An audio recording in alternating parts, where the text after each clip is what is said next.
All right, ladies and gentlemen, this is the Nine Finger Chronicles podcast. I'm your host, Dan Johnson, and today, back by popular demand, Mr. Tony Peterson. Tony, how you doing, buddy? I'm doing great, man. It looks like you're still in the recovery phase of life, huh? Yep, definitely still in the recovery phase. I could probably go back up to the studio office and record these episodes, but if I sit down too long, my knee just gets really tight, and I figure I'll just sit in bed and I'll prop my foot up on a pillow and just try to relax a little bit while I do these things. So yeah. Has this experience, like, is it a motivator for you when you get back where you can move around again to like just try to take care of yourself as best as possible and avoid anything possible like this? Yeah, dude, I'm telling you 100%. This has been a huge wake-up call as far as like health-wise. Like, I've dropped 17 pounds since my knee surgery, and I'm going to attribute that to no appetite because of the pain and muscle atrophy from just not being able to do anything, right? And so I'll just tell you this, like, as soon as my knee is ready, I'm putting my foot on the gas as far as living my best life, but also understanding that my days of ego lifting, trying to just like, oh, I got 300 today, or I deadlifted 400 today, like that kind of shit. It's gone. Like There's a different version of me that has to happen. And so that old version of me is going into a cocoon, and I don't know what's going to pop up. I might be a moth, or I might be a butterfly, dude. I don't know. Well, for Mark's sake, I hope you're a butterfly. I don't even know what that means. What does that mean? Just means he's a huge fan of butterflies, buddy. Okay. All right. I was just like, you were trying to insult him, but you didn't really have anything prepared. And then it just came out like, well, I got to throw in a low jab on Mark, and we'll just, we'll insert it here. But I can't think about butterflies without thinking about Mark. In my head, they're just intrinsically linked. He has been really getting into the like environmental, like saving the wildlife type of vibe, right? So I can see him liking all pollinators, right? Man, they're very important. He's going hard on the conservation stuff right now with his new role at Meat Eater. He's doing a good job there. Yeah. I got him scheduled for next week, so I'm going to talk a little bit about that. And dude, I wonder what it's like to have, I'm just going to use like Mike Lee, for example. Okay. The dude is notorious for wanting to sell public land, right?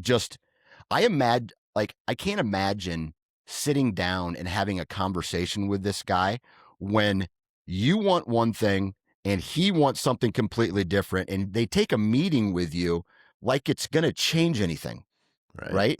Just don't have the meeting because this Mike Lee guy's not stopping, right? Right. It's just, I don't know, like they're just scumbags, dude. 100%. But it's also, that situation with selling off the public land, like if you take Mike Lee as the example, right? Right. He's a fairly common enemy in the hunting space, right? Right. And his interests are in selling off that public land. It's going to make him a bunch of money on the back end for sure. Otherwise it wouldn't be such a push, right?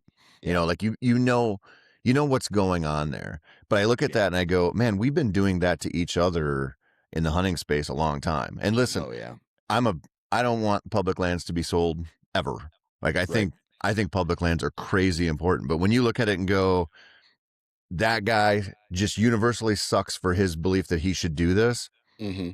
I see that all the way down through the hunting ranks where it's like, I don't care if they ban trail cameras on public land. I hunt private land. It's like, well, can you put yourself in the shoes of somebody who only hunts public land? And I mean, and it's really tough, but I like seeing, it's crazy that we kind of finally have a unified front, mostly in the hunting space, and this public land issue and this latest BWCA disaster up there. It's it's doing something. Like it feels like a lot of people Yeah. are aware of this and it's becoming something. So that, I mean, that part's good. Yeah. So check this out. I mean, this has nothing to do with hunting, but it does have something to do with the landscape. In the neighboring town to the north of me, they uh, they are starting the process, or they're in the process of building these gigantic data centers. Okay, you've heard about these, right? Yep. Everybody's heard about these data centers.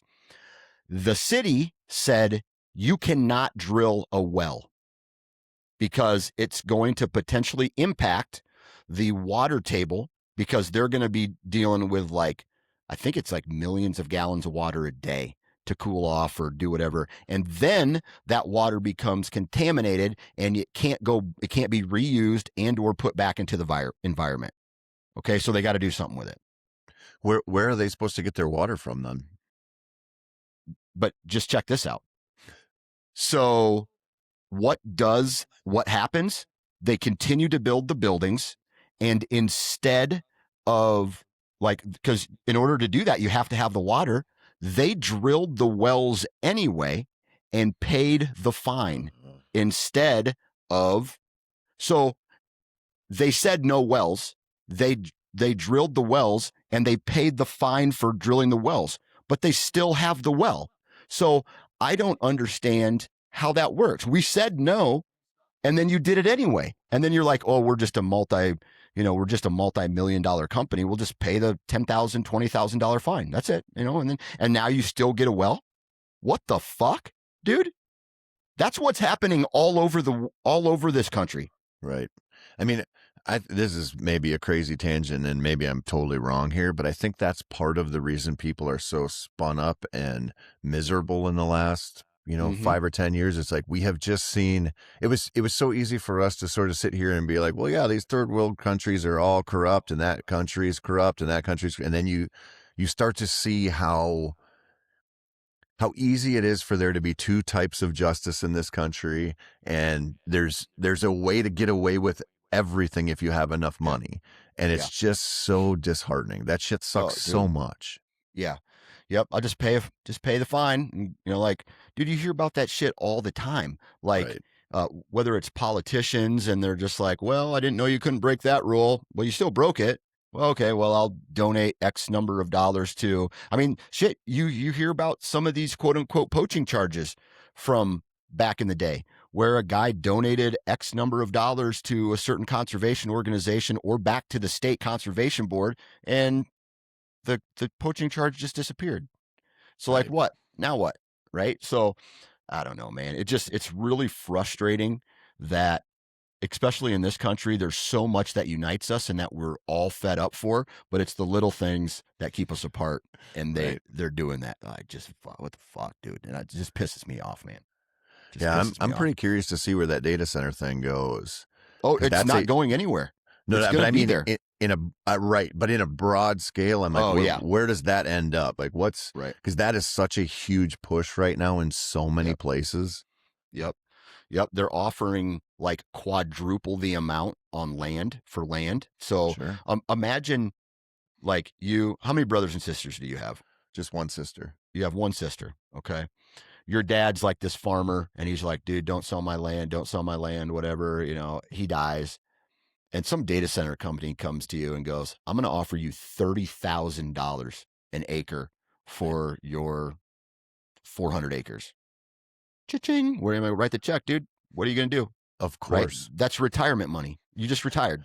You know what I mean? if you handle that money correctly, that's generational wealth. Exactly.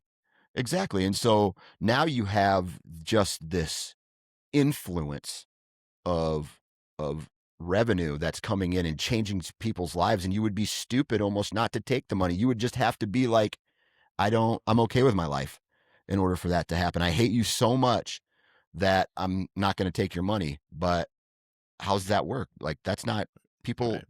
Most people are struggling right now. I mean, me and my wife, we make good money, and it doesn't seem like we're going anywhere. Right. We're just treading water, it feels like. Right. And so I don't know, man. It's just a weird time to be alive. Yeah, it's tough. I mean, and you think about, that farmer, landowner, whatever, I mean, if he doesn't take that money, somebody else is going to. And, Exactly. I think about this. I had a conversation with a guy who owns a place I hunt here in the suburbs, and they've been selling off their family land in phases to developers for, I don't know, Yeah. probably 6 years now. And I talked to him the other day, just BSing with him. And I mean, if you can imagine having 430 acres in the suburbs of the Twin Cities Yeah. and selling that off, you're making crazy money, Crazy money. right? Yeah. Every house that's going up on there's $1 million, and there's houses going up on there constantly. Yeah. He said the first third of it went to estate taxes. The second third went to long-term care for his parents, and they're working on the third phase now. And I think about that, and like you said, you're going to take that money. Like there's going to be a Mm-hmm. point where that money is too much, and you're like, we're going to take that. But they've Yeah. had that land in the family since the 1930s, and Yeah. they're finally selling it off, and they're going to have not that much to show for it by the Exactly. time it's done. It's not like all the kids are walking away millionaires and everybody's set. And Right. you just look at that and go, man, that's just like it is like the natural cycle, Mm-hmm. but it's freaking sad to just see Yeah. that go away, see all those animals are gone, like the carrying capacity is gone. They're all Yep. houses now. And Yep. then the family that's kept that land and taken care of it for 90 some years isn't going to be like significantly better off, like Yeah. as a whole. And you're like, God, Right. what's it for then? Yeah. You know? Yeah. This whole land thing, um, it's crazy, right? Because I have this goal, like in my mind, where I want to be a landowner at some point in my life. Like sooner rather than later would be nice. And I've had this conversation before. Dude, it just doesn't feel like it's going to be a reality for me.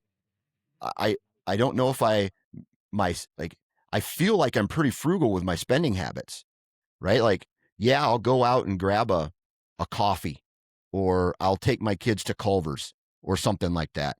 But it's not like I have this luxurious lifestyle.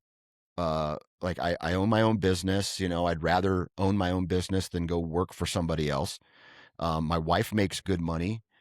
It doesn't seem like I'll ever be that 1%er that's going to be able to be a landowner.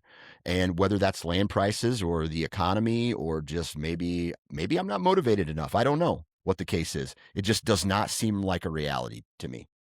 Well, I can tell you that it probably won't be unless you really lower your standards to get in on some land somewhere. Yeah. I mean, that's people.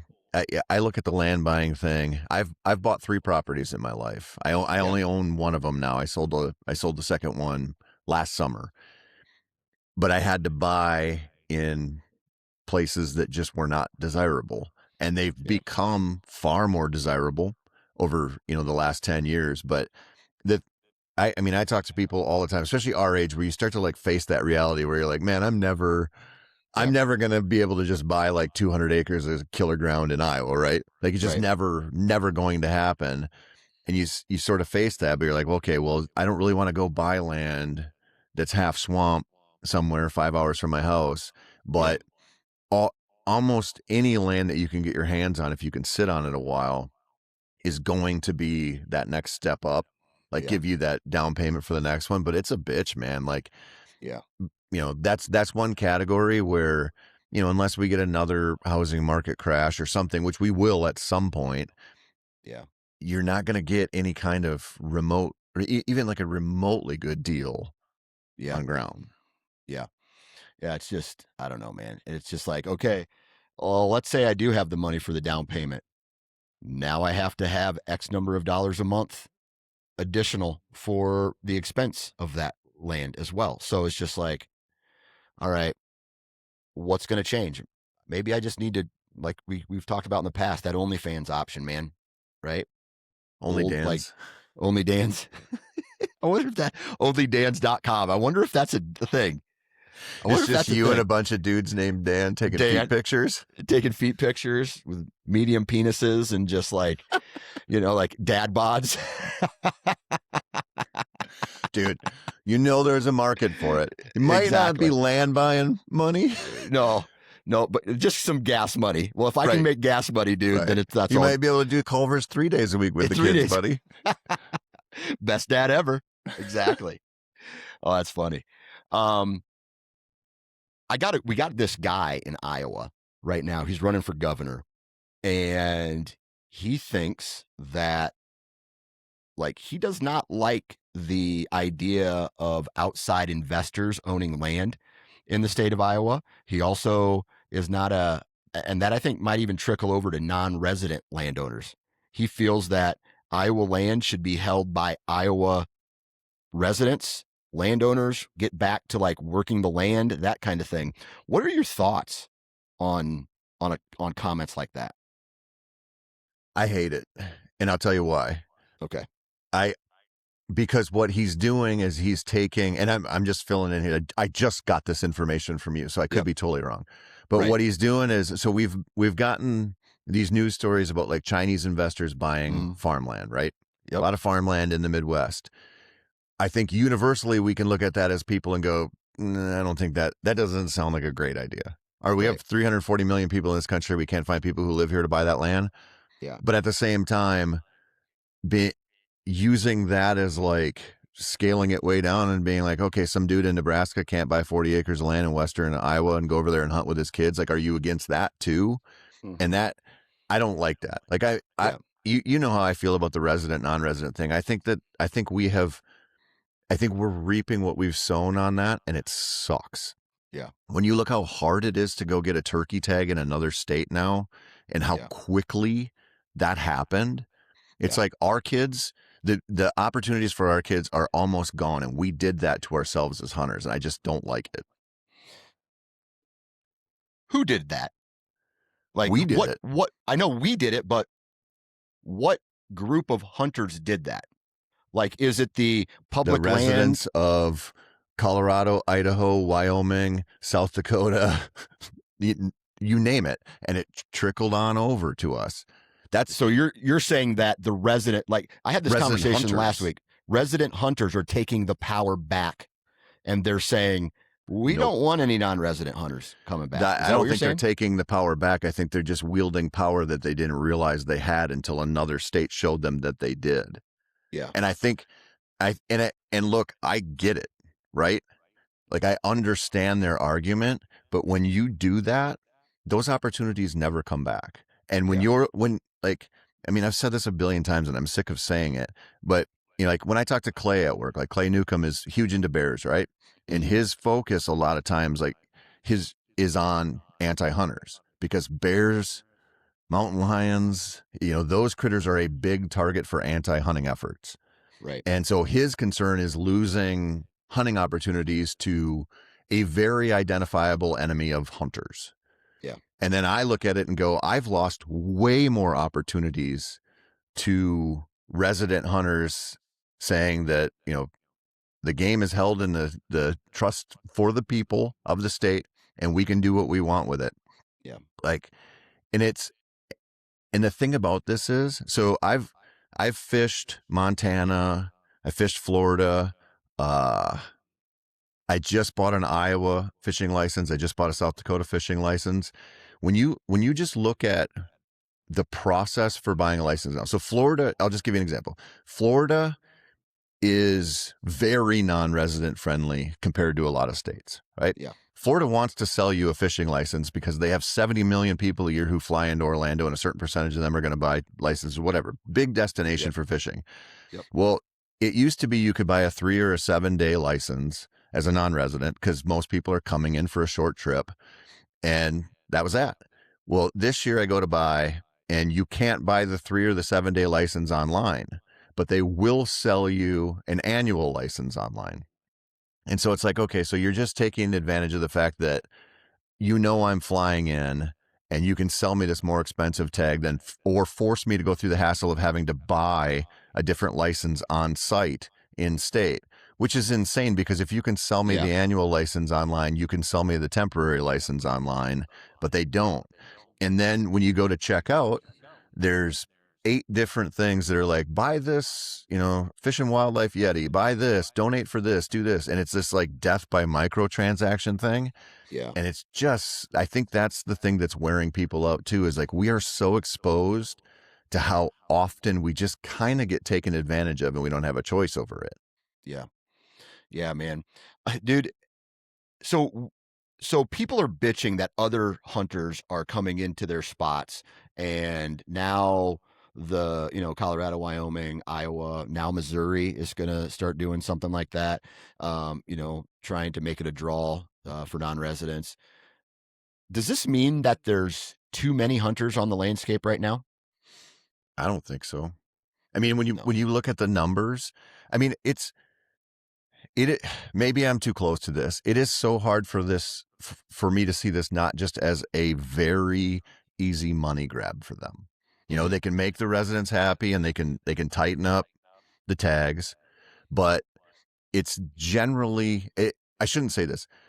If you're talking Midwest and East, where you're talking whitetails and turkeys, Yeah. you're generally not talking about a resource issue, right? Like they're not like, we're going to kick non-residents out because we're killing too many Too deer many, yeah. or turkeys. Out west is a different story. When you're talking about elk, when you're talking about pronghorn, mule deer, there is a case to be made, right, for the Yep. resource, which Yep. is fine. Like that's great, but they need to make that case, and they're generally not. And when you see it in like Missouri, when you look at Missouri, what they did with their turkey tags this year, I mean, is it tied to the fact that, or is it tied to the turkey population? Okay, so you take away some opportunities, or you increase the price to $305 for a turkey tag for non-residents. Yeah. A resident can pay $20 and kill 2 turkeys. Like Mhm. who's impacting that resource? So Yeah. the lowest hanging fruit is the non-resident, but eventually, like I would guess that the Venn diagram of hunters who bitch about hunting becoming a rich man's sport and hunters who would also advocate for keeping non-residents out is damn near a complete circle. But if you're an advocate for this, you're making it a rich man's sport. Who's paying $305 for a turkey tag? Yeah. You know what I mean? Like Yeah. when you look at an elk tag now, anywhere for a non-resident is $1,000 plus. Yeah. Like, so you know what I mean? It's like a short-sighted thing, and it's Mhm. look. We have unleashed this thing, and now we're going to be dealing with it for a long time. And I just think it's short-sighted. Yeah. I said a couple weeks ago, I felt like the hunting is almost like a bubble right now, that it just seems like everybody is complaining about everything, right? Whether it's the weapon of choice, whether it is the resident, non-resident, or whether it's public, private, all that stuff. And it's gonna pop, and things will settle down after a while, almost like the stock market, right? Like that, like you said, a housing crash. Right. Is that something that is is needed? Like, and I guess if I back up a second, how entwined is the hunting community in with the hunting industry? You know what I mean? Like, That COVID did something. You know what I mean? COVID right. did something that made the hunting industry grow. So, well, for sure. I mean, people had money and time, Yeah. and they just really wanted to get outside because a Yep. lot of things people could do, they couldn't do then, right? Or would Right. want to do, they couldn't do then. Man, I think I I don't think the general hunting population understands the hunting industry at all. Like Yeah. I don't think. I mean, I say this partially because I watched somebody like Matt Ranella and his message about too many people out there in R3 socks and Hmm. whatever, and he blames it primarily on people like me and you and his brother. And I'm like, you don't even understand how the hunting industry works. Like, you have no idea how much money is Yeah. put into this stuff, and how this whole thing functions with PR and marketing and research and development, and what this money is and being used for, and how the narratives are like crafted, like how all of a sudden it's like everybody has to have a saddle. Well, Yeah. part of the reason is because, you know, there's a new wave of saddle hunters and a new wave of companies come out and they're making this product. And Yeah. it's a coordinated effort to promote this thing and make this Right. seem like this is the answer to your problem. And Hmm. that happens over and over and over again in the hunting industry. And it's a cycle to extract money out of people on the promise that we're going to make hunting easier for you. Yeah. And there are so many people involved in it, from the companies that manufacture, like I said, through the marketing companies, through these PR companies, on down to big time influencers, little influencers, whatever. And there's so, you've seen it. I mean, you see it all the Hmm. time. There's so much to that that the average person doesn't know. And it's easy to be like, well, Lee and Tiffany suck. They sold out. And I'm like, you just have no idea what's between them and the other side of this thing. Yeah. So how does that then connect to the average hunter's experience? And what I mean by that is everybody's like, the residents are saying, dude, slow down on this non-resident stuff. Our experience are not the same as they used to be. So we have to find somebody to blame. Let's Sure. blame non-residents right now. Right. So And so it's the experience is what are pissing people off, whether it's access, whether it's the size of big bucks that are no longer there, or too many hunters at their favorite spots. Like, how is all that connected? So that's not experience. That is the perception of experience. So there is a big difference, right? It's easy for people to be like, there are too many people out there. But let me ask you this. Have you ever talked to a hunter who's like, you know what? I'm actually pretty lazy. I don't like to put in work and scout. I don't like to put in effort. I like to go out for the 3 days a year that I like to hunt to the place that's down the road from my house. Yeah. And now that sucks. So Yeah. the reason I say that is because there, if you take, it's not entirely just the perception, right? If you take a Right. trailhead out in Colorado and you show up there and you've been hunting there 20 years and there's 50 trucks and horse trailers and all that stuff, that's not like a make believe thing. That's real, right? Right. Like you can see that ramping up, whether it's all hunters or not, who knows? But how often do you hear somebody be like, there are no big bucks on public land here, or Mhm. you can't even find a deer here, or it's not worth pheasant hunting here anymore, and on down the line? Like, I'll give you an example. I just got home last night. I was over in Wisconsin, just roaming public land, looking for some places to hunt turkeys, looking for some places to hunt deer on properties I'd never been to. And Right. I found tons of good shit. Yeah. And it's turkey season, so I was pretty sensitive to if there's a truck parked anywhere, I'm not going in there. There wasn't hardly anybody out on a beautiful weekend in Yeah. turkey season. And I promise you that I can go out and find people in those areas who will be like, there is no reason to go hunt public land because it's packed. And I Yeah. go, how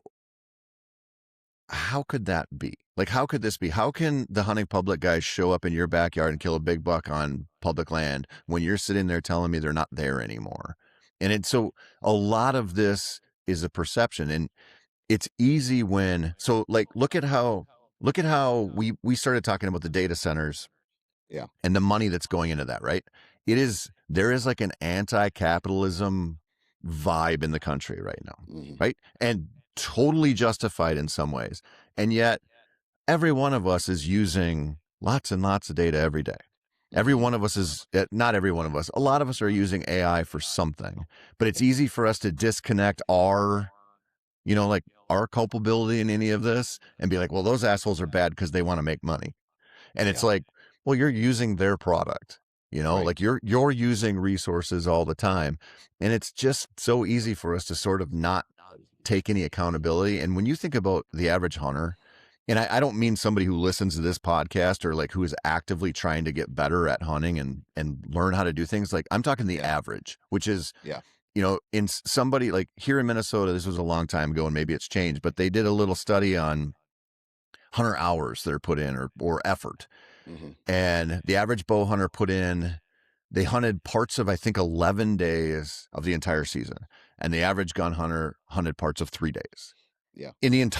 for their entire year. So when you and I talk and the people listen to this, we're not talking to those people. and they represent the majority of us.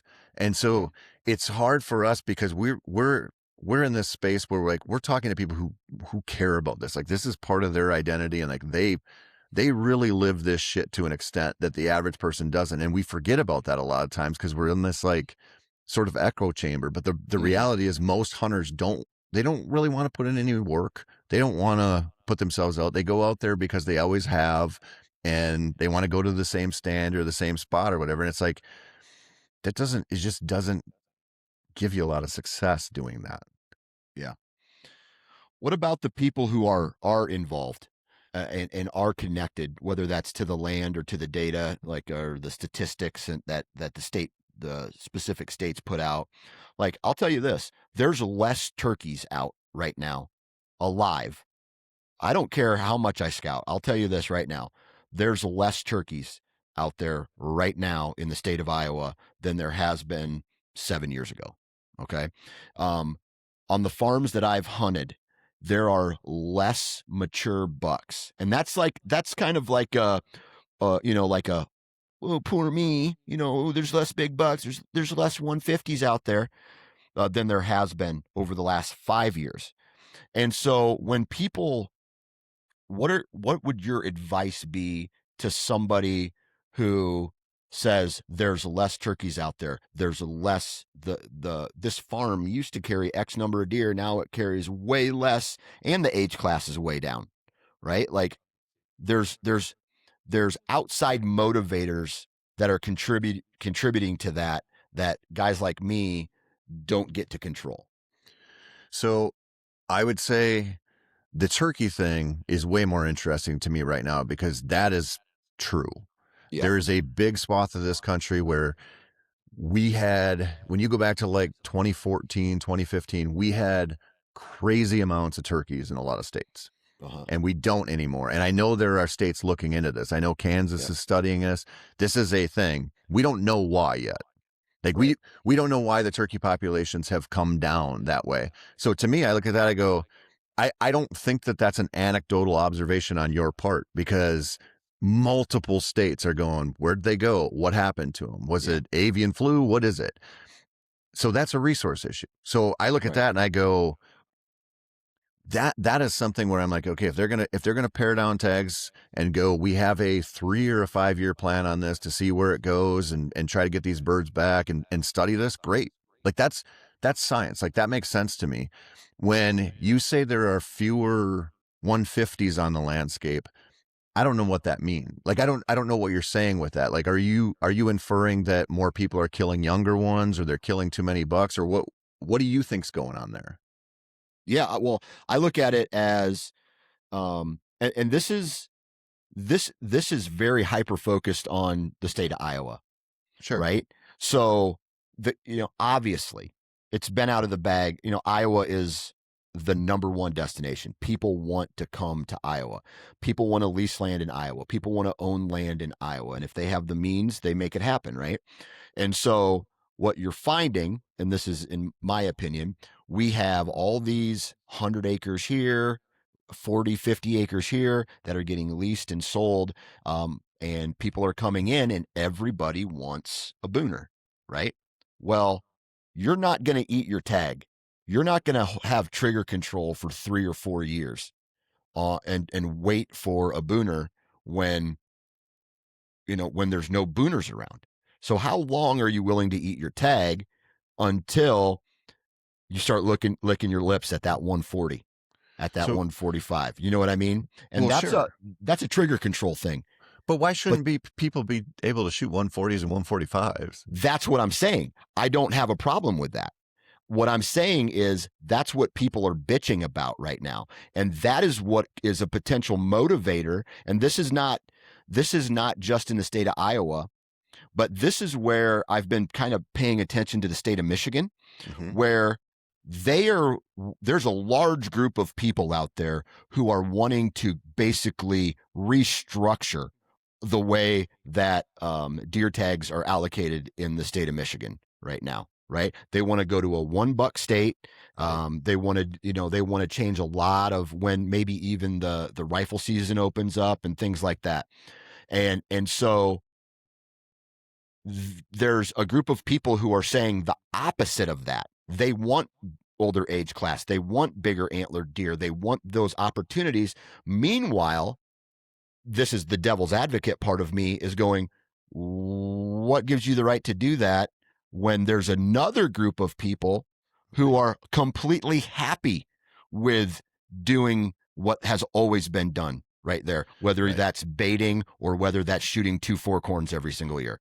So what you're talking about here is the duality. Well, I guess maybe that's not the right word. Are we in the matrix? You have state game agencies where their funding is primarily from license sales. Yep. So they have a vested interest in a lot of people buying licenses and that money coming in.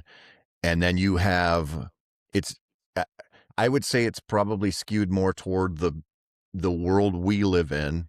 And so we hear from this maybe in a sort of a biased way, but it does seem like a lot of people want to manage for older age class and trophy deer in our world. But that does not jive with selling 100 or 200 or 400,000 deer tags a year. And so that's what we're dealing with. So you can say, well, we don't have these deer anymore and we have to do something on this front. And, you know, like I follow the Michigan thing too with the 2-buck thing. And I'm just not like, I'm not that close to Michigan. Like it's not like an issue. I understand why they're fired up, and I like to weigh in on it. It's just not my place. Yeah. But I look at like your example in Iowa, and I go, I drew my first Iowa tag in 2009, and in the space between that tag and the one that I drew in 2013, corn prices got really high. And when I went back, I hunted the same farm in 2009, 2013. And I didn't even recognize some parts of it because all of the trees were gone. Yep. And I was like, I asked my buddy who lives down there, I'm like, holy shit, wasn't there like a big draw with woods here? He's like, yeah, it's all gone and tiled out. When you have a phase of land use like that, down the road, you're going to have a diminished carrying capacity for those animals. So if you want a lot of 150s, you need a lot of places for bucks to live and grow old. When you take out X amount of those places, you'll have fewer 150s. And I'm not saying this isn't tied to, you know, people killing too many 100-inchers or whatever, but I'm saying like most of the time when we have issues like this, we want to look at it as a very black and white, like here's the fix, here's the problem, here's the fix. Yeah. But you're dealing with dynamic populations of wild animals. Yep. Right. And so when you talk about generally, if you want to have those good deer, you know, I mean, you could do antler point restrictions. You could do some stuff and definitely promote older deer. You could cut Iowa residents down to 1 tag and put some more value on that buck tag. There's things you could do. You could cut the non-resident tags, even though they're not giving out tons. I mean, that's pretty regulated, but you could do it. Yep. But if you don't take into account that other stuff, I feel like you're sort of chasing your tail a lot of times with these issues. Yeah. It just becomes tough because one person can feel very heated about their own experience.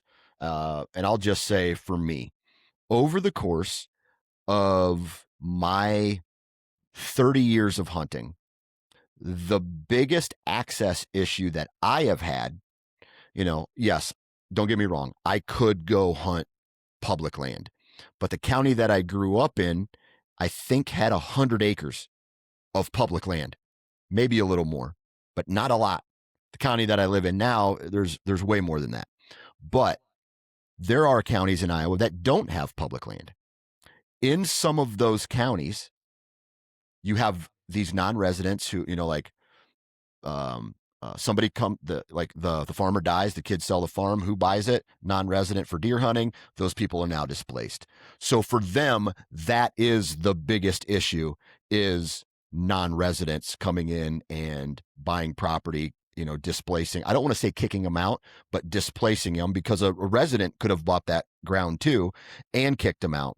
But so for a guy like me, if I was going to bitch about something, it would be the non-resident coming in and stealing, or not stealing, that's the wrong word, buying the land and then displacing the hunter and now all those people have to go somewhere else. And that So, happens, that has happened a lot for me. So I would be like, if I was going to bitch about that, I would be like, well, that's the number one issue. That's the biggest issue, whether I have the data for that or not. You know what I mean? sure. I mean, to that, I would counter and I'd say, how much land do you have? How much private land do you have to hunt? Yeah, I get How it. much do you have? Oh, I have 600 acres. I would say that 620 acres. And I would say of that, maybe 180 of it is not ag.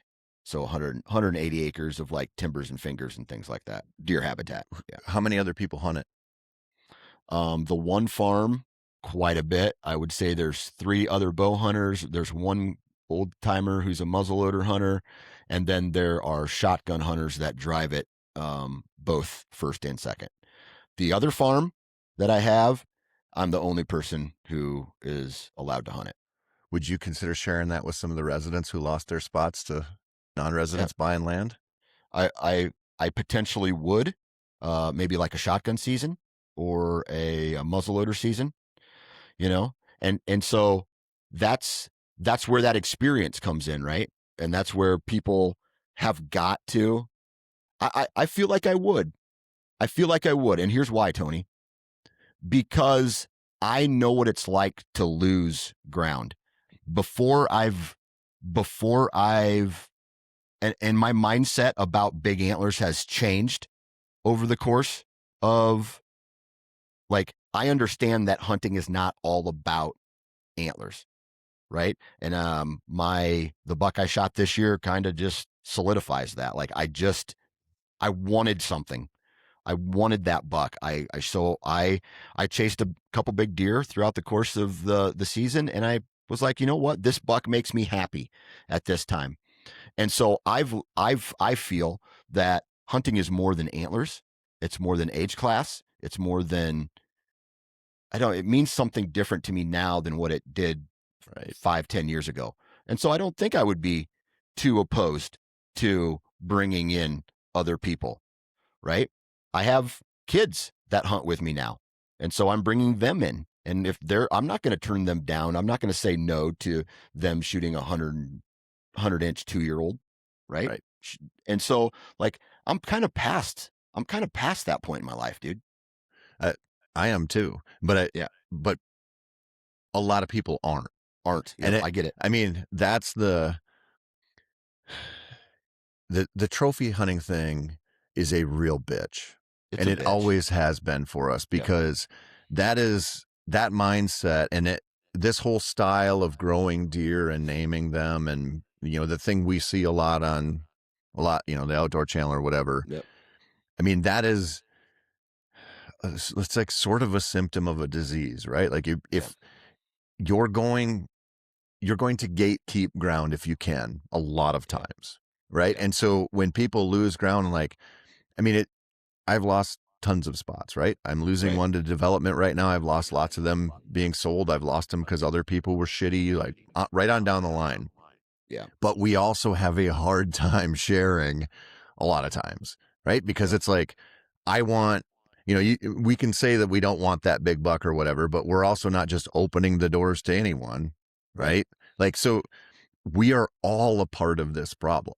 And it's like, you brought this up several times. Like, we are looking for someone to blame. And it's easy to blame some dude who lives across state lines in Missouri or Nebraska or whatever. It's very hard to blame that family, that farming family that we like and we grew up with, who goes out shotgun hunting and fills every tag they can on the end of a drive every year. You know what I mean? But that's all a part of this thing.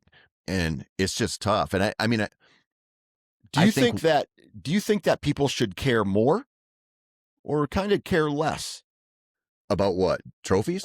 No, about the outcome, about what their goals are every year. Like let's say you got a guy who, dude, my goal is a 154-year-old every single year, whatever, or you enter in the state and the age class and the whatever maybe in Indiana that's different, or Michigan that's different. You enter that number in. there's a lot of people that care about that. And then there's Right. also a lot of people that don't care about it. And they do their 3 days of hunting, like you mentioned. They fill their freezers with, the deer sticks and things like that. And they're happy with that. Like, should people should we just care a little less and get out there and just enjoy hunting? Absolutely. Yeah. I mean, absolutely. Like I firmly believe that. And Yeah. I mean, I'm in a weird spot with big bucks and stuff like that because I like to hunt them. They're super fun. It Mm-hmm. just doesn't really matter. Like you can go out and have a good year and kill 3 big bucks, and it's like who does that affect? Like Yeah. what does it really matter? And so yeah, I think that we should have more fun. Like I think we Yeah. should be pushing that message. Like I think we should be banging that drum everywhere. Like Right. if you want to go squirrel hunt your deer ground, go squirrel hunt it. Like who Yeah. cares? Like Yeah. it's not that special to kill a big buck anymore. Like Yeah.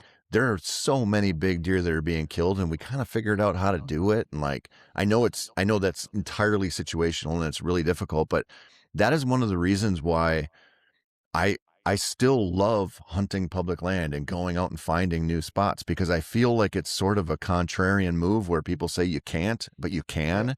And you Yeah. go out and you just have a different set of standards. Like Right. I'm not going to go that public land I was scouting in Wisconsin.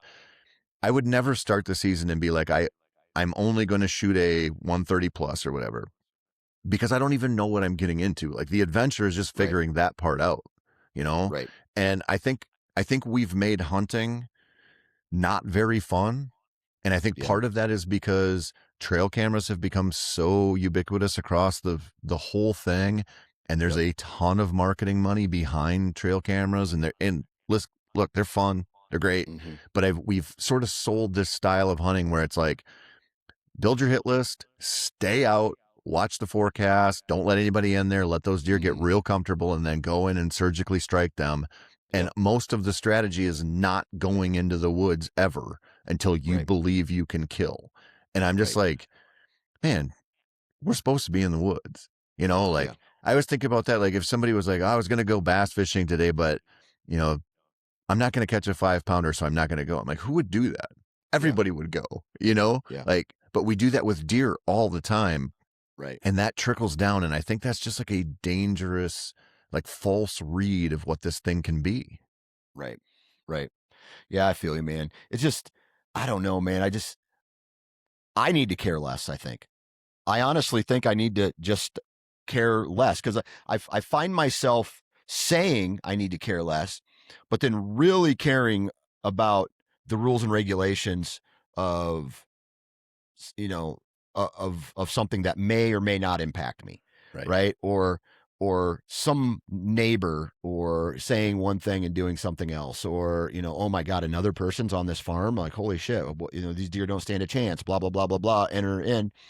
I find myself being a hypocrite more often. I find myself bitching about the cares of others when I should be supporting them and just going out and having fun. And I tell you what, it just really sucks when, and I don't know why this is, but I always feel like it should be like back in the day, right? It should Right. be like every rut should be the best rut I've ever had. And every deer season should be, like, dude, remember 2011 when I had 7 Boone and Crockett's on this farm and they were all over the place and they were snort wheezing and I saw them and I had chances at them and all this stuff. And it's not like that. And when it's not like that, then I get pissed and I'm just like, what's Dude, going on? What can I blame? that is probably the biggest hurdle most hunters should try to get over, I think. Yeah. Yeah. Hunting on memories. And like, you want to talk about what keeps you from growing and keeps you from just accepting that things are going to change, whether you condone them or not. It's that Yeah. mindset. And we all do that, right? Like we Yeah. all do that. We look at, just bring up the topic of drones and hunting right now. Yeah. It instantly pisses off most people and sends you back to the time when we didn't have drones, right? Yeah. Because that's what we want. But that's just not how this shit works. And I think about that, like that point that you just made all the time, because that is the thing that we all deal with, right? Like Yeah. here in Minnesota, we have a lot of wolves, right? Wolves get blamed for more stuff than they should, but we have a lot of wolves and they do impact the deer and a lot of big game species for sure. But Right. I'll talk to people who are like, we used to go up to the cabin and we had deer around, and now the wolves moved in and we don't. Yeah. And so I'm like, okay, well, what are you going to do about that? Do you ever go up there and scout and try to find the places those deer go where the wolves don't? Because they have those spots, but they don't. And it's like, you've kind of just made this decision like, okay, well, it's not the way it was. I'm not going to do anything about that other than complain. And it's like, we all do it and it's fun and it's easy, but it just doesn't really, like, individually, it doesn't get you anywhere. Like, you just have to accept that these things change and that you have to work with them and try to figure something out. And that's part of that mentality, is part of the reason why it's so appealing to get your hands on some ground, put in that food plot, keep everybody out, and every year you can show up and get into that box blind and those deer are going to show up. It's consistent, like you don't have to, you're not solving for any problems anymore. You're like, I figured it out. But most people don't have that, and they don't know how to get past that and keep working on solving those problems. So like that point that you brought up there, like I think that every one of us should sit there often and sort of be self-aware of that and understand that we're doing that, because we all do that. Yeah. Amen. I like that. All right. So before we go any further, I should have done this 50 minutes ago, but I got to send a shout out to the partners at the Nine Finger Chronicles podcast. If you're looking for a badass broadhead, go check out Wasp Archery.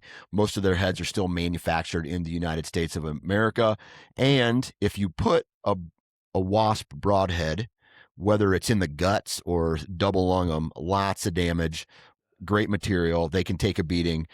Most of the time, if my broadheads are not like bent or something, or it's like just like a gnarly tangle up like through the shoulder and they break off, I actually can use them again. So go check out wasparchery.com, discount code NFC20 for 20% off. Next on the list is Vortex Optics. Amazing company. Absolutely love the people that work there.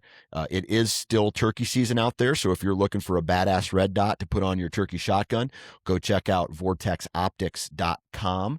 Then we have Code Blue Scents. Whether you are looking for real or synthetic deer urines, whether you're looking for scent elimination products like body washes and sprays, go check out codebluescents.com. I do have a discount code there, NFC20 for 20% off. Next on the list is Reveal Trail Cameras.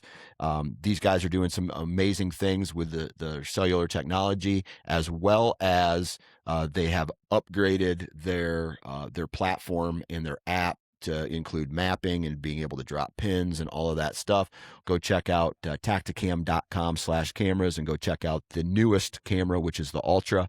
And then last but not least, my company, Full Sneak Gear. And Tony, this is where I have marketing hiccups, because I own a t-shirt company / apparel company that has deer on t-shirts, and you helped me actually create the Slayer t-shirt, the white, or a Full Sneak Slayer t-shirt, which is badass, by the way. And so if you want to buy a t-shirt with a deer on it, go check out fullsneakgear.com. I guess, I don't know. That's what I'm saying. The Johnson kids need some more Culvers, buddy. I know, exactly. All right. How much time do you have? I have some time. Okay, you have some time. All right. So we're going to do things a little backwards today. We got right into it today, but I think what I'm going to do is I'm going to edit this. So I'm going to do that, and then I'm going to do this next part. Then I'm going to do the commercials. Then I'll do the rest of the episode. All right. So I'll have to do some crafty editing here. Right. But I want to play a game called Do You Remember? Okay. We're the same age. Okay. Yep. And then I want you to say yes or no. And I want you to maybe a little blurb about it if you do or do not remember it. Okay. Okay. Do you remember Gangster's Paradise by Coolio? The song. Okay. And what does that mean to you? Not much. Not much. Okay. No, I shouldn't say that. that song. So there are certain songs when they come on, they just bring you back a little bit, Yep. right? Yep. Like Yep. that song was so freaking popular when it Exactly. came out. So it's actually Gangsta's Paradise is it is a great memory for me. Okay. I'll say that. A great memory for you. Okay. Do you remember the first girl you ever slow danced with?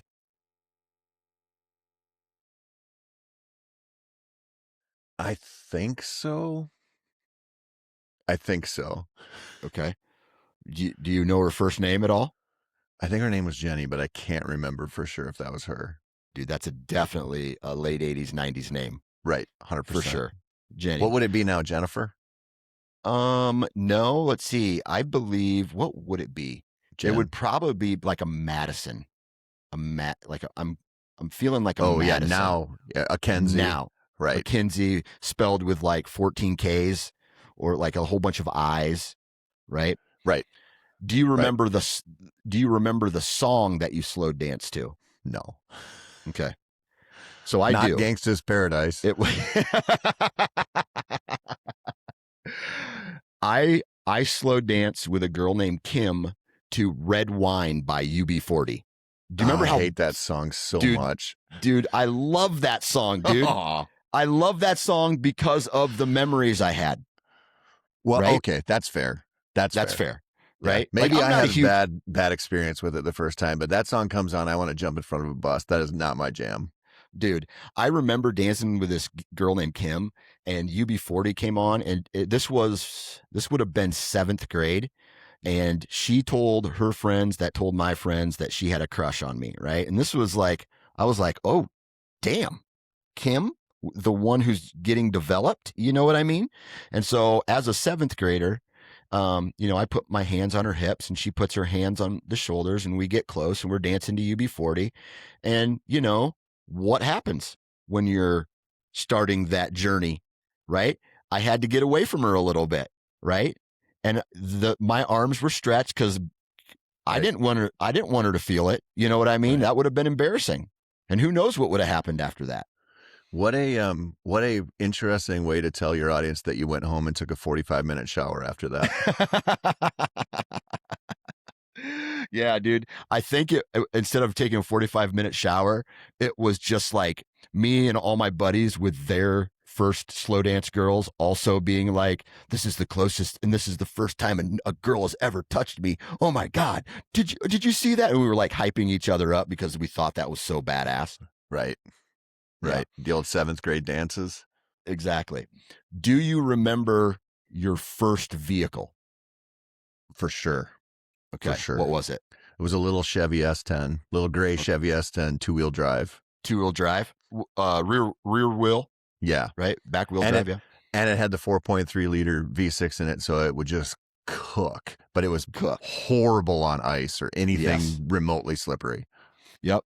I also, it was the GMC version, which was the, was it Colorado? No, it wasn't the Colorado. The Sonoma, the GMC Sonoma, which is like the version of the S10.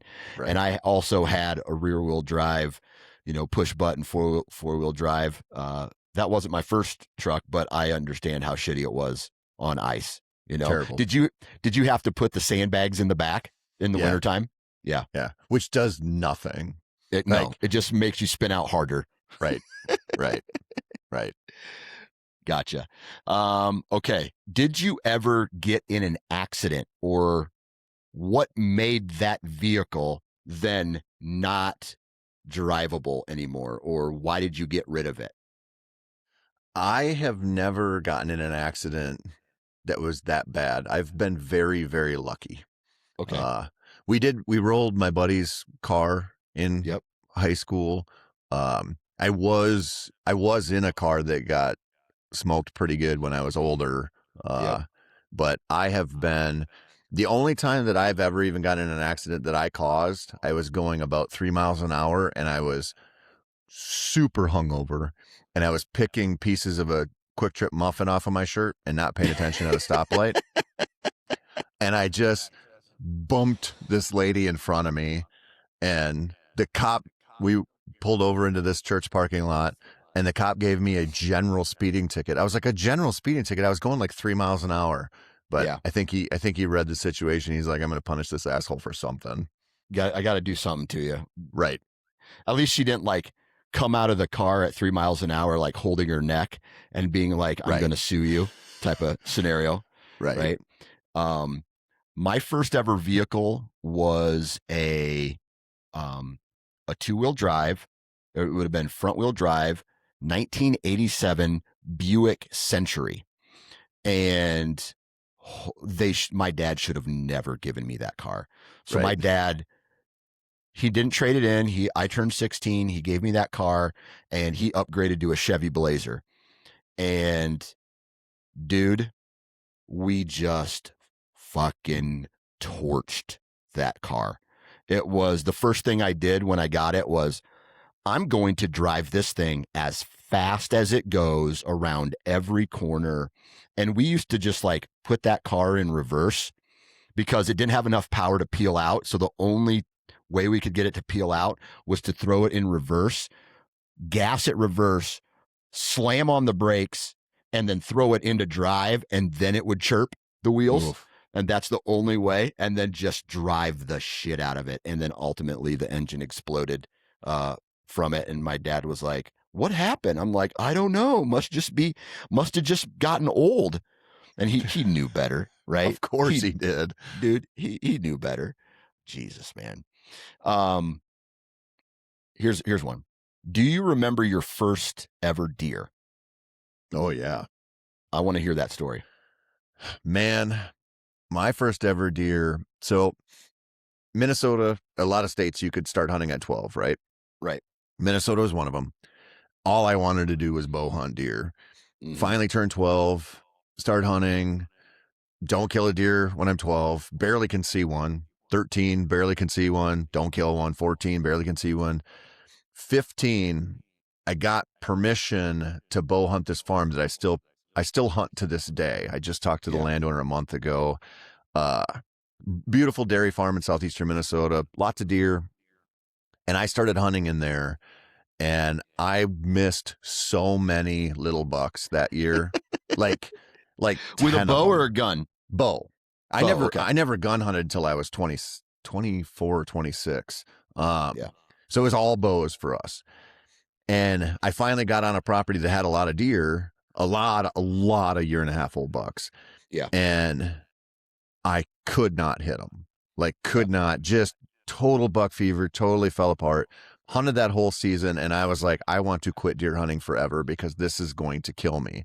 Yeah. Well, we got on Christmas break, and it was cold, nasty snow, whatever. And one of my buddies bow hunted as well. And we kept seeing all these deer in this field that we knew one of our friends' parents owned and farmed. So we stopped out and asked him, and he said, yeah, go ahead. It was December 27th. So we ran out to my other farm, grabbed my only tree stand I had, went back out to that farm. And I remember walking in and just seeing a bunch of deer trails and like, well, I'm going to hang a stand in that tree, and hung my stand. And I was sitting there, and a button buck came underneath me in the snow. And saw me trying to like get into position to shoot him. And he kind of ran around circled, but he's a buck fawn. He's by himself. He's an idiot. And he cut across in front of me, and I just launched one, like no aiming, nothing. And it went right through the middle of his body, and he ran off. And Like I remember liverish? just like looking at the snow, and I could see blood. Yeah. And I was like, holy shit. Like I hit one. In the body. And so Tim and I went back after that, went and got my mom's car. I don't remember what it was. It was a giant boat of a car, threw a tarp in the trunk, and went out there and blood trailed that little button buck and found him. And it was like, I literally could not believe it. Like I could not believe I had finally, after almost 4 full seasons of deer hunting, a lot, had finally hit one and got one. It was awesome. Oh yeah, dude. I wish, like, if I had a camera guy with me from the time I was 12 to the time that I was like, because then because then I took like a little hiatus when I went to college, Mm-hmm. and then even in high school, I kind of looked like I only hunted weekends during the rut type of deal. But if you would have just seen the practice that I was doing with my bow to try to shoot a deer with it, you would have just been like, buddy, you should not be a hunter right now. You should not, like, you're not allowed climbing in trees with no tree stand or safety harness, like thinking deer were just going to materialize in front of me and like taking just bomb shots at deer that I should have never been taking. Right. But I guess that's how you grow. Right. Dude, I try to tell my kids, and like, you have no concept of how hard it was when Yeah. I started. I mean, they are just spoon-fed opportunities. And Yeah. it was, when we started out, like you said, I mean, I remember we had safety harnesses, but they were the one that went around your waist, and it was like seatbelt material, Yeah. And so I mean, if you fell out, you were going to die just slowly upside You were down. just going to die And anyway. I remember just crawling into like the sketchiest, homemade stands, and just getting so lucky of not falling, not dying, Exactly.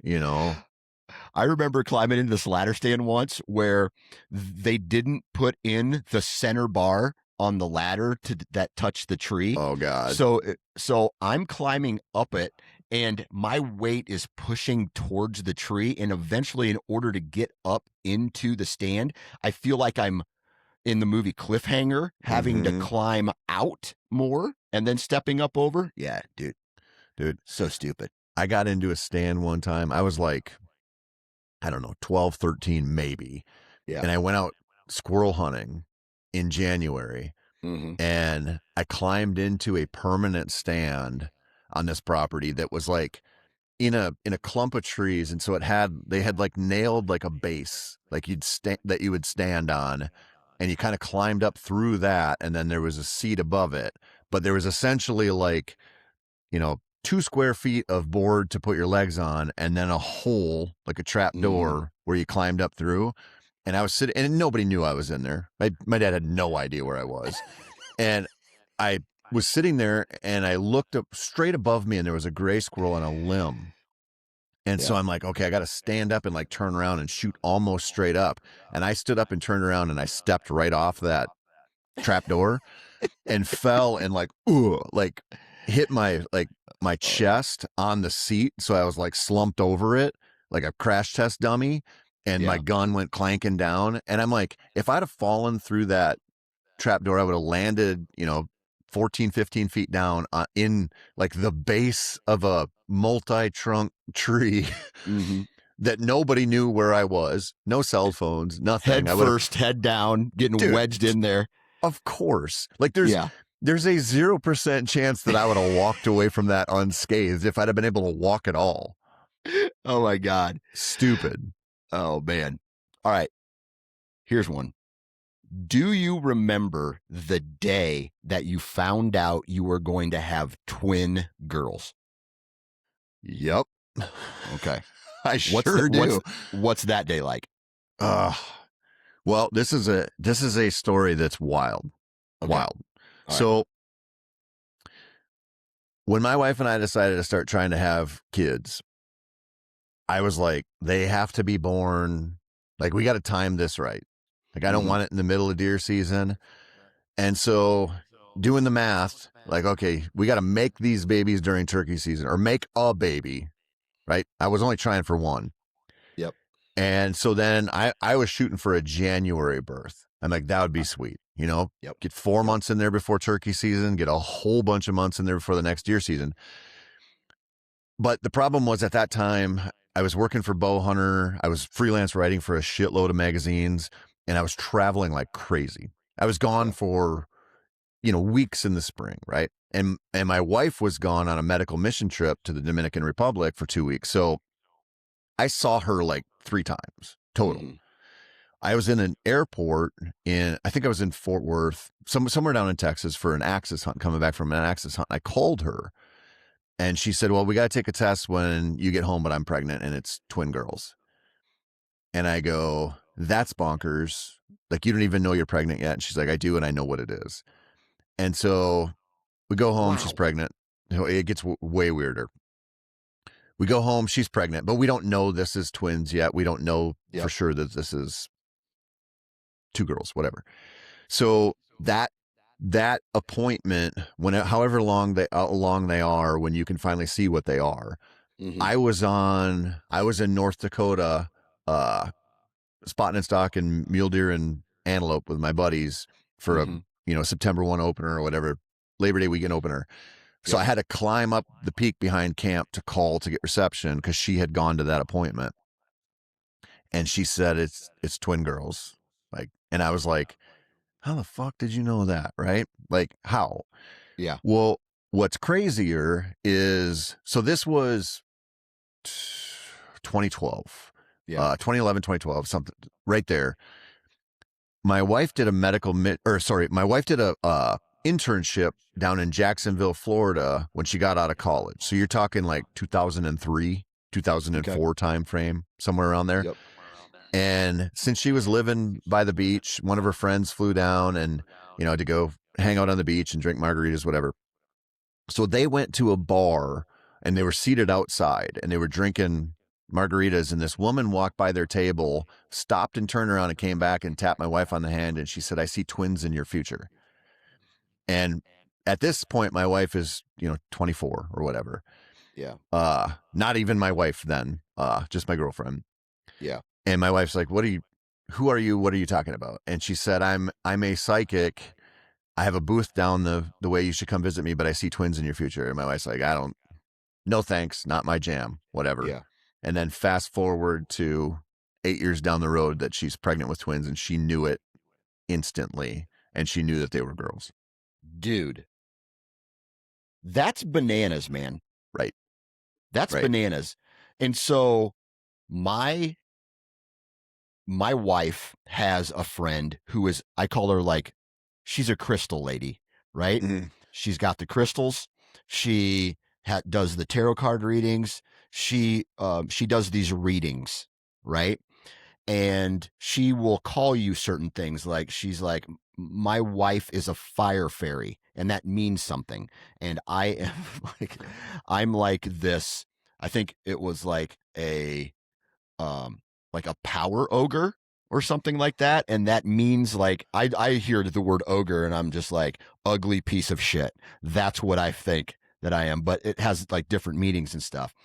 And she will sit down and like look at you and do these readings about where you're at in your life and what are some things that are coming. And some of the things that she has said, like, or just like, when they happen, you're like, no way, this has got to be coincidence, right? I went through a period of time where I was having a lot of dreams about owls, Tony, like lots of dreams about owls. And she's like, oh, okay. So she did some research on what owls means in dreams, and then she put that together knowing about me, and she started to talk about how I was going to, like, my business was going to be impacted and how my kids were going to go through a struggle and then come out of it. And it's just like all of those things happened. And I'm like, what is going on here? Like, how do all of these things in the universe connect, and how does one person take a shot in the dark? Maybe it's a shot in the dark. Maybe they are literally that in tune with the universe where they can just be like, you're having twins in 8 years. Like, it blows my mind, dude. I me too. And we have a crystal woman in our family too, Yep. who I have a lot of fun talking to Yep. her. I don't know what any of that is. And I think Mm-hmm. I started a book last night about consciousness because I'm very interested in consciousness right now. Yeah. Like, it's becoming like a legit field to study. Mm-hmm. And particularly like in animals, and not just us, but like, how conscious is a deer? Like, what are they thinking? Like octopus, like what are Yep. they actually thinking of, and what are they capable of? And I think that there's something to people being tuned into something that mostly we Mhm. can't access. And you think Yep. about like kids and you look at, the past life remembrance thing with lots of kids where they can remember Yep. details of being a fighter pilot in World War II and the name of the dog and the color of the car and all that shit. And then Mhm. they lose it. They all just lose it at like Yep. 6, 7 years old. And you're like, okay, well, was their antenna tuned to something that it just shuts off at a certain point or you're just not capable of it? And I think there's so Yeah. much to that shit that we just can't even, we don't Yeah. understand at all. Yeah. So this is funny you bring this up because back in 1997, there's a band called Incubus, and they Mm-hmm. came out with their very first album called Science. Okay. I don't know if you're familiar with that or not, Mm-hmm. but in that in one of their songs they have this voiceover of this guy talking about consciousness and what consciousness is and what reality is, right? And so like consciousness and reality are kind of connected in certain ways, and he's like, what you can feel, touch, taste, and see is only like 1/5 of what reality is and what consciousness is. And the rest of it, you cannot explain, you cannot see, you cannot feel it or taste it, but it's there and it drives like life. And so I every once in a while I'll play that song and I'm just like my mind gets blown just a little bit because it's a voiceover from a scientist who's talking about these things, I and wonder if it was Alan Watts or Terrence McKenna, maybe. it could have been. I'll have Hmm. to find that out and let you know. But it's like when I was listening to this, of course, I was probably on marijuana when I was listening to that, and I was like, "Holy shit, this guy, this is it! Like this is telling me everything I need to know." This album, it connects with me or some shit like that when I was in college or whatever. But yeah, there's that. There I is don't know. that. There's that. I don't know what else to say about that. Go listen to that Incubus Science album again today. Let me know what you think. Or not. I don't. Like or not. Okay. I'm Well, not. I really don't like Incubus. I don't know why. okay. Well, they I like shaped my so much music from that time frame, and I could yeah. never get into Incubus. You know what else is a weird take that I have on music? Okay, let's hear it. So I see a lot of the age we're at. So you're seeing a lot of this shit circle back, right? Like this pop Mhm. culture stuff, like Malcolm in the Middle and Scrubs, and all these shows are like Coming getting a back up. reboot, right? Because all of the people who watch them and have like a connection to them from their youth, now we're in charge of music or movie studios and whatever. So you're seeing like all this stuff come back around. So I'm seeing a lot of Right. stuff on like the grunge scene, right? When Pearl Yep. Jam and Nirvana and Soundgarden and all these, you know, that whole thing happened. Yeah. I love Soundgarden, but Okay. I don't even consider them in the same world as Nirvana and Pearl Jam and Alice in Chains. And it's like a very unpopular take. And I don't know why. Because like if a Soundgarden song comes on, I will listen to it every time. Mhm. No problem. But I like never seek them out and I just don't like them nearly as much as all those other bands. And I feel like I'm Yeah. sort of an outlier there. Yeah, this is weird that you brought up Alice in Chains.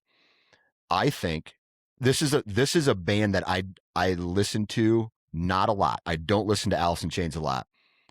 They're not even my favorite band, but I think they are one of the best bands that has like I don't know, like the lyrics and some of the music that they've put together. I just like the older I get, I'm just like, dude, Alice in Chains was legit, dude. Big time. I love Big Alice time. in Chains. I was What's your favorite Alice in Chains song? down in a hole. I Nutshell. Down in a Hole is probably in my top 5 all-time songs. All time songs. I like Yeah. that. You said Nutshell, Nutshell? Nutshell, dude. Pretty That hard to beat song, that. that song, no matter that is a song where it comes on, I tell everybody in the room to shut up. Right. Dude, that Like whole Jar of Flies EP was freaking awesome. it was badass, dude.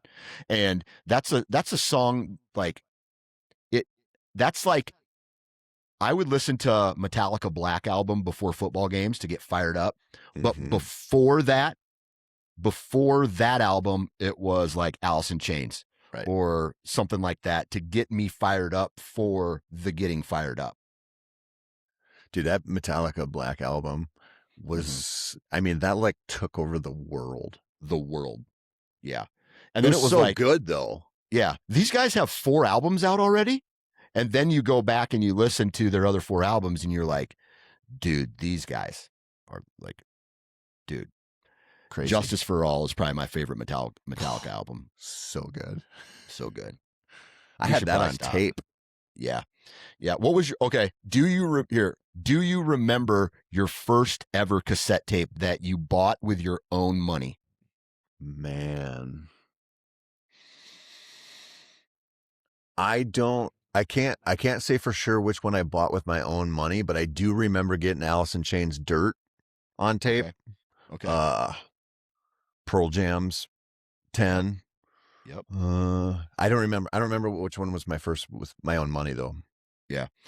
So, well, they had a record store in my town that was like half of a gas station. It was called Charles and Charles, and it was 2 dudes named Charles that owned a gas station. And then in the other side of it, they had a CD store and cassette tapes.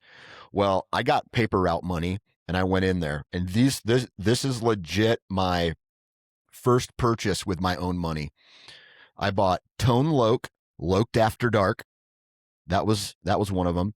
I bought Poison, Look What the Cat Drug In, and then I bought a BB King's Greatest Hits album Whoa. because my dad, Quite a range dude, there, buddy. Dude, I love blues music, dude. Yeah. Blues music is legit. And Me so too. those were my first purchases. And I'm a little bit embarrassed by the Poison because that band was not good. Dude, I wouldn't be embarrassed by that. They were so freaking popular for a while. Oh yeah. Yeah. Yeah. And I remember it was just like, then you have like the stage of like the Motley Crue Poison era rock and roll where they were just kind of attractive. And that's what got them all these deals. And then you go to the, like, I can remember my aunt going to, I think it was a Motley Crue concert back in the day. And she was telling me like, dude, the music was awesome, but they were not very good at singing. And so it was just like, it was just nuts. So yeah, that hair metal thing. yeah, For me, that did not age well. No.